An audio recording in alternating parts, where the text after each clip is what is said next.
छोला खएले कपड़ों की नएले छोड़ देले काहे फटा कार के।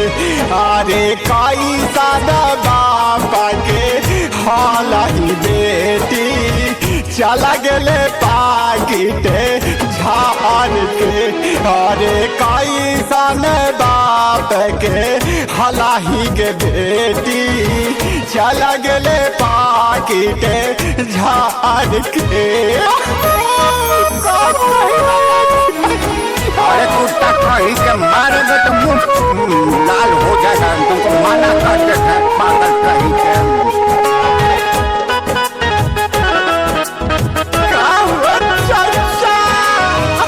जे जे कहलक ओकरा किन के हम देली आई अभी तक ले हो काका चुमो तक न ले ली आई।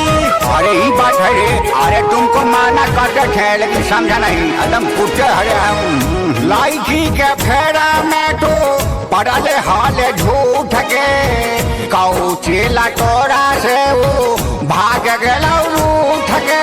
बताओ कहिए चाचा लगई थे आईसान मजा ले थे दोसरा के प्यार के। कारे कई सन बाप के हलाही तू बेटी चल गेले पाकिटे झाड़ के।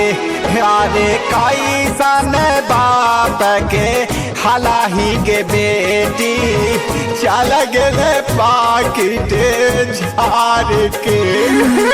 सुनिए अभी छाओगे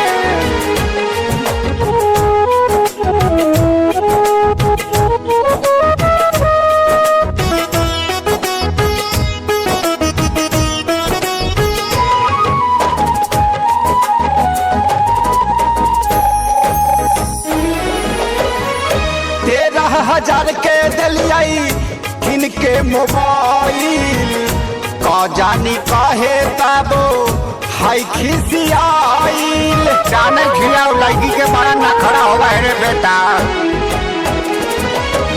धीरे धीरे सब बाबू हो जाता ठीक रे। लागन के बेड़ा आवे खाऊ ना जदी करे। लह गेलै लहादी कहा में कही बा अब अजितवा के यार के। अरे कई सन बाबा के हलाही तू बेटी चल गेले पाकिटे झाड़ के।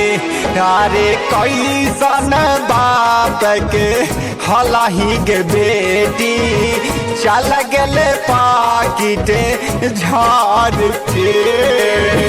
चाट छोला खएले कपड़ों की नएले छोड़ देले काहे फटा कार के। अरे कई सादा बाप के हलाही बेटी चला गेले पाकिटे झाड़ के। अरे कई सन बाप के हलाही के बेटी चला गेले पाकिटे झाड़ के।